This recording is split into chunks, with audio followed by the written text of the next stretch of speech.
নমস্কার বন্ধুরা, কেমন আছেন সবাই? আশা করি সবাই খুব ভালো আছেন। আমি সর্বাণী, আমার বই পড়ুন বইকে ভালোবাসুন চ্যানেলের আজকের নিবেদন লেখক হরিনারায়ণ চট্টোপাধ্যায়ের লেখা একটি ভৌতিক গল্প আমরা আছি। শুনতে থাকুন। আমরা আছি।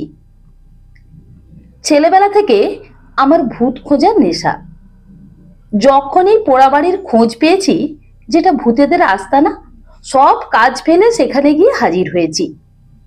গুরুজনদের হাজার নিষেধ সত্ত্বেও রাত কাটিয়েছি সেখানে, কিন্তু ভূতের সন্ধান পাইনি। কতবার যে শ্মশানে ঘুরেছি তার ঠিক ঠিকানা নেই। অমাবস্যা রাতে কুকুর শেয়ালদের আগুন জ্বলা চোখ দেখেছি। এলোমেলো বাতাসে মরার খুলি থেকে অদ্ভুত শব্দ বের হয়েছে, তাও শুনেছি। ভয় পাইনি। সব দেখে শুনে একটা ব্যাপারে নিশ্চিত হয়েছি, ভূত নেই। ভূতের কাহিনী মানুষের কল্পনা। যারা স্বচক্ষে ভূত দেখেছেন তারা নিছক চোখের ভুলে শিকার হয়েছেন। সভা সমিতিতে বন্ধু বান্ধবের আসরে সরবে ঘোষণা করেছি, যে যাই বলুক ভূত টুত নেই। প্ল্যানচেট একটা নিছক ধাপ্পাবাজি। ঠিক এমন সময়েই চিঠি এলো। চিঠিটা লিখেছে শৈলেন, আমার কলেজের অন্তরঙ্গ বন্ধু শৈলেন দাস। শৈলেনও আমার মতন বিশ্বাস করত ভূত নেই। ভূতের নিবাস মানুষের অলস মস্তিষ্কের এক কোণে। চিঠিটা খুব ছোট, মাত্র লাইন দুয়েকের। যদি ভূত দেখতে চাও অবিলম্বে ঘাটশিলায় আমার কাছে চলে এসো, শৈলেন। শৈলেনের সঙ্গে কলেজ ছাড়ার পর আর বিশেষ দেখা হয়নি। অন্য বন্ধুদের কাছে শুনেছিলাম সে আমলকি আর হরতুকির ব্যবসা করে। ঝাড়গ্রাম না ঘাটশিলায় কোথায় আছে। চিঠি পেয়ে বুঝলাম শৈলেন ঘাটশিলায় রয়েছে। হয়তো ভূত টুত সব বাজে কথা। আমাকে তার কাছে নিয়ে যাবার জন্য ভূতের অবতারণা করেছে। জানে এমন করে না লিখলে আমি না গিয়ে পারবো না। কলেজে অধ্যাপনার কাজ। বছরের মধ্যে ছুটি বেশি। পূজা পার্বণ, গরমের ছুটি তো আছেই। এছাড়া অন্যান্য উপলক্ষে কলেজ প্রায়ই বন্ধ থাকে। ঠিক করলাম দিন সাতেকে ছুটি নিয়ে ঘাটশিলায় চলে যাব। পূজা কেটে গেছে, বাতাসে শীতের মিশেল। এ সময়ে ঘাটশিলার জল বাতাস ভালো, কড়া শীত পড়েনি। ভূতের সন্ধান না পাই, স্বাস্থ্যটা ফিরিয়ে আনতে পারবো। যে কথা সেই কাজ। সুটকেস আর বিছানা নিয়ে হাওড়া স্টেশনে গিয়ে হাজির হলাম। ট্রেন ছাড়ার দেরি ছিল। কামরার এক কোণে মালপত্র রেখে একটা পত্রিকা কিনে বেঞ্চের উপর বসলাম। একটা গল্পের লাইন দুয়েক পড়েছি। হঠাৎ পরিচিত কণ্ঠে চমকে উঠলাম। আরে কি খবর? মুখ তুলে অবাক হলাম। সামনে দাঁড়িয়ে শৈলেন, বগলে খবরের কাগজ, হাতে রঙিন ব্যাগ। খবর আর কি, ভূত দেখাবার জন্য তুই তো নেমন্তন্ন করেছিস। ভূতের উল্লেখে শৈলেনের মুখটা ম্লান হয়ে গেল, দু চোখে আতঙ্কের ছায়া। সে চুপচাপ দাঁড়িয়ে রইল। কিরে, কথা বল। কি বলবো, ব্যাপারটা আমিও ঠিক বুঝতে পারছি না। তোর কথা মনে হলো তাই তোকে চিঠি লিখলাম। ভালোই করেছিস। ভূত যদি না পাই তোর ঘাড়ে চেপে 7টা দিন তো খেয়ে আসি। শৈলেন বলল, চল, এবার ট্রেন ছাড়বার সময় হয়েছে। তুই কোন কামরায় উঠেছিস? আঙুল দিয়ে কামরাটা দেখিয়ে দিলাম। দুজনে উঠে পাশাপাশি বসলাম। ট্রেন ছাড়তে আমি জিজ্ঞাসা করলাম, কি ব্যাপার বলতো? তুই তো 7 জন্মে ভূত বিশ্বাস করতিস না, ঠিক আমার মতো। কি দেখলি? স্পষ্ট দেখলাম শৈলেনের কপালে বিন্দু বিন্দু ঘাম জমে উঠল। গালের পেশিগুলো কেঁপে উঠল থরথরিয়ে। সে মৃদু কণ্ঠে বলল, আহ, আহ, হঠাৎ বাতি নিভে যেত, এক তিল হাওয়াও নেই। দরজা জানলাগুলো নিজেদের ইচ্ছা মতো খুলছে আর বন্ধ হচ্ছে। পাশের ঘরে খুটখাট শব্দ, গিয়ে দেখি কেউ কোথাও নেই। এক ব্যাপার, যারাই ভূতের উপদ্রবের কথা বলেছে তারা সবাই ঠিক এই এক কাহিনী শুনিয়েছে। এই হঠাৎ বাতি নিভে যাওয়া, আচমকা জানালা দরজা খুলে যাওয়া। সেসব ঘরে রাতের পর রাত কাটিয়েছি, কিছুই দেখতে পাইনি। পাশের ঘরের খুটখাট ইঁদুরের জন্য বেড়াল আমদানি করতেই সে শব্দ থেমে গেছে। লাইনের গোলমালের জন্য বাতি হঠাৎ ফিউজ হয়ে গেছে। তাই হাসতে হাসতে বললাম, এসব ব্যাপারে তুই ভয় পেয়ে গেলি শৈলেন? এর মধ্যে ভূত এলো কোথা থেকে? শৈলেন আমার একটা হাত চেপে ধরল, ভয়ার্ত কণ্ঠে বলল, ওসব কথা থাক ভাই, অন্য কথা বল। যা দেখবার গিয়েই দেখবি। কাজেই অন্য কথা পারলাম, শৈলেনের ব্যবসার কথা। তারপর তোর ব্যবসা কেমন হচ্ছে বল। শৈলেন বলল, প্রথম প্রথম তো বেশ ভালোই চলছিল। আমলকি আর হরতুকি কোনোটাই কিনতে হতো না, ট্রাক নিয়ে জঙ্গলে গিয়ে স্রেফ পেড়ে নেওয়া, তারপর সেই ট্রাক বড় বাজারে নিয়ে আসা। ইদানিং মুশকিল হয়েছে। কি মুশকিল? যারা সব জঙ্গল ইজারা নিচ্ছে তারা জঙ্গলে ঢুকতে দিচ্ছে না। আমলকি হরিতুকি চালান তারাই দিচ্ছে, কিনতে গেলে এমন দর হাঁকছে যে আমার পোষায় না। তাহলে কি করবি? ভাবছি অন্য ব্যবসা ধরবো। কি ব্যবসা? ঠিক করিনি, তুই চল, দুজনে বসে ঠিক করা যাবে। তবে কাঠ সেলাই আর নয়। কেন? না ভাই, ঘাট সেলাই আর থাকবো না, থাকতে পারবো না, অন্য কোথাও যেতে হবে। তারপর আর বিশেষ কথা হলো না। দুজনে দুখানা পত্রিকা নিয়ে ব্যস্ত হয়ে পড়লাম। খেয়াল হলো খড়গপুর স্টেশন আসতে। শৈলেন বলল, তুই বস, আমি খাবারের চেষ্টা দেখি। শৈলেন নেমে যেতে কামরার চারিদিকে নজর দিলাম। ভিড়ে আমার চিরকালের ভয়। এই ভিড়ের ভয়ে বাইরে বের হওয়া প্রায় ছেড়েই দিয়েছি।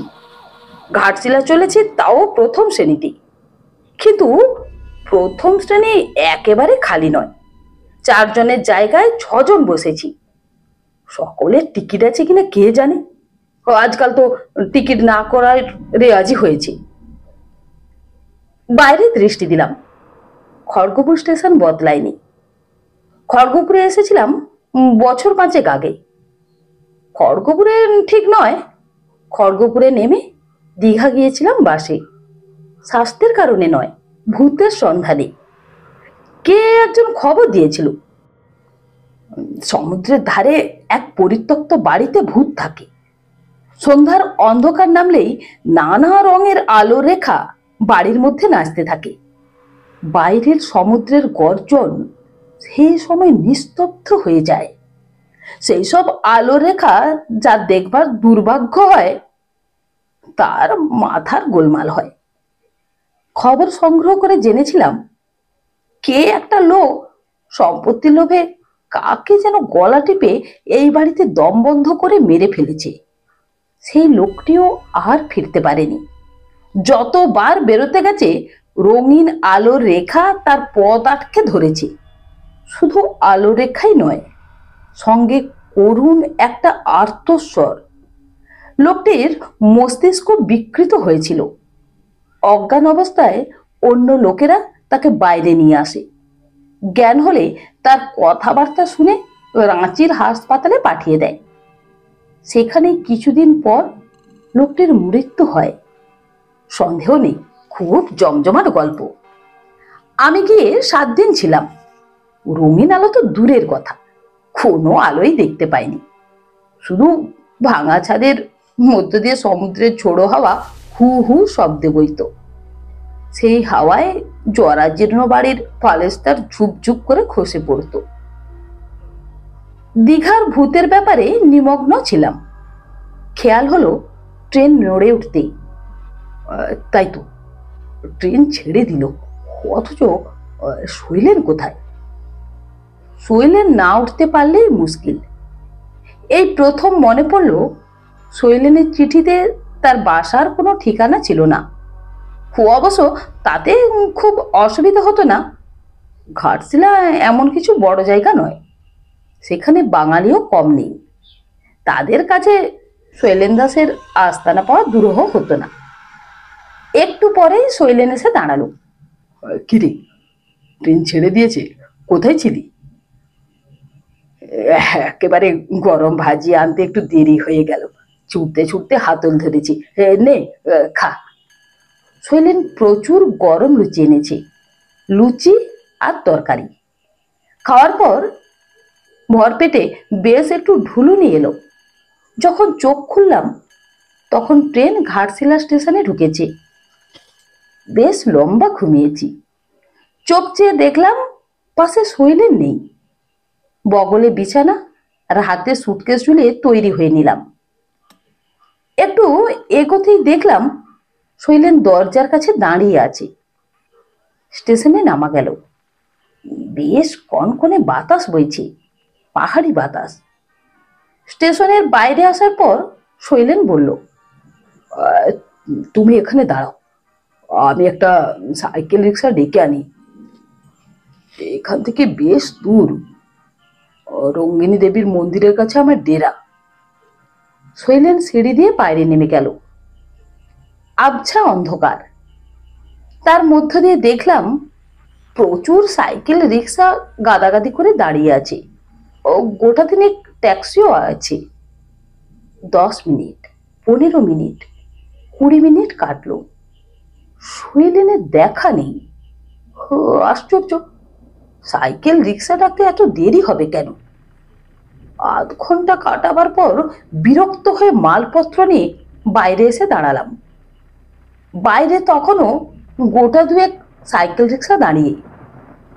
একজনকে জিজ্ঞাসা করলাম, দেবীর মন্দির চেনো?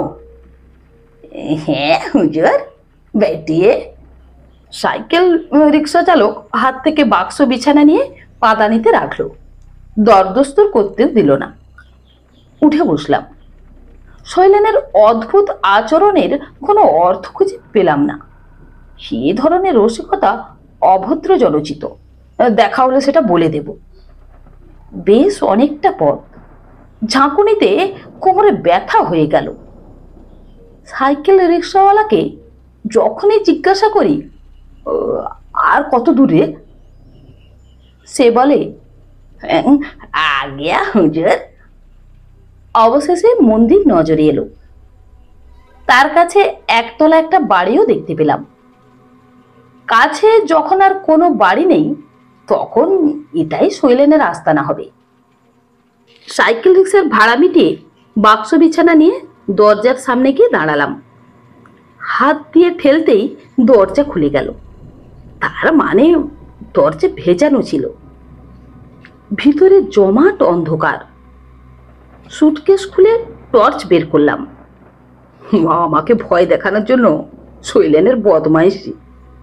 আগে ভাগে চলে এসে বাড়ির মধ্যে ঢুকে কোনো ফোন দিয়ে আনছে। ঘরের কোণে টর্চের আলো পড়তেই চিৎকার করে উঠলাম। মেঝের উপর শৈলেন পড়ে রয়েছে চিত হয়ে, দুটি চোখ বিস্ফারিত। মনে হয় খুব ভয় পেয়েছে। দু কষ্ট বেয়ে রক্তের স্রোত গড়িয়ে পড়ছে। তার দেহে যে প্রাণ নেই এটা বুঝবার জন্য কারো কাছে যাবার দরকার হলো না। মনে হলো কেউ গলা টিপে তাকে হত্যা করেছে। তখনও টর্চের আলো শৈলেনের দেহের ওপর। তার শরীর ঘুরে গেল। কে যেন ঘুরিয়ে দিল দেহটাকে। চোখ দুটো আরো বিস্ফারিত। গালের মাংসপেশিগুলো থির থির করে কাঁপছে। আর দাঁড়িয়ে থাকার সাহস হলো না। তীর বেগে রাস্তার উপর এসে পড়লাম। ঠিক সেই সময় রাস্তা দিয়ে একটা মোটর ছুটছিল। আর একটু হলে মোটরের তলায় পড়তাম। চালক ক্ষিপ্র হাতে মোটর থামিয়ে জিজ্ঞাসা করলো, এ কি, পাগলের মতো ছুটছেন কেন? চাপা পড়তেন যে। জ্ঞান শূন্য হয়ে কেন ছুটছিলাম চালককে বললাম। ভদ্রলোক বাঙালি, গলায় স্টেথোস্কোপ দেখে মনে হলো ডাক্তার। ডাক্তার সব শুনে বলল, কি বলছেন আপনি? শৈলেন বাবু তো আজ দিন 10 হলো মারা গেছেন, রহস্যজনক ভাবে মৃত্যু। গলা টিপে কারা মেরে রেখে গেছে। চোর ডাকাত? ডাক্তার মাথা নাড়ল। না না, পয়সা কড়ি সব ঠিকই ছিল, জিনিসপত্র একটু এদিক ওদিকও হয়নি। বাড়িটার খুব বদনাম আছে। এর আগেও দুজন এভাবে মারা গেছেন। কিন্তু আপনি দেখলেন কি করে? পুলিশ থেকে তো দরজা তালা দিয়ে গেছে। বললাম, কই না তো, দরজা তো খোলা। চলুন তো দেখি। টর্চের আলো ফেলতেই চমকে উঠলাম। দরজায় বিরাট আকারের দুটো তালা। ডাক্তার এ নিয়ে আর কিছু জিজ্ঞাসা করলো না, শুধু বলল, স্টেশনে যাবেন তো চলুন, আমি ওদিকেই যাব। রাস্তায় একটি কথাও হলো না। কোনো কথা বলবার মতো মনের অবস্থা আমার ছিল না। শৈলেনের বিভৎস দু চোখের দৃষ্টি আমাকে মুখ করে ফেলেছিল। প্ল্যাটফর্মে বেঞ্চের উপর বসলাম। জানি আমার কথা কেউ বিশ্বাস করবে না। যে লোকটা 10 দিন আগে মারা গেছে, সে হাওড়া থেকে ঘাটশিলা পর্যন্ত আমার সঙ্গে এসেছে নিজের মৃতদেহ দেখাবার জন্য, সে এমন আজগুবি কথা কে বিশ্বাস করবে? দরজায় তালা আটকানো, মৃতদেহ কবে স্থানান্তরিত হয়ে গেছে, অথচ টর্চের আলোয় শৈলেনের সেই বিভৎস রূপ কি করে দেখলাম? ঠান্ডা কনকনে হাওয়া, কানের পাশে মৃদু কণ্ঠে কার গলা, আমরা আছি, আমরা আছি, অবিশ্বাস করো না, আমরা আছি। অবিকল শৈলেনের গলা। বন্ধুরা, আমার এই গল্প পাঠ যদি আপনাদের ভালো লেগে থাকে, তাহলে আমার গল্পটিতে একটি লাইক দিয়ে আমার চ্যানেলটি সাবস্ক্রাইব করে আমার সঙ্গে থাকার অনুরোধ রইল। নমস্কার।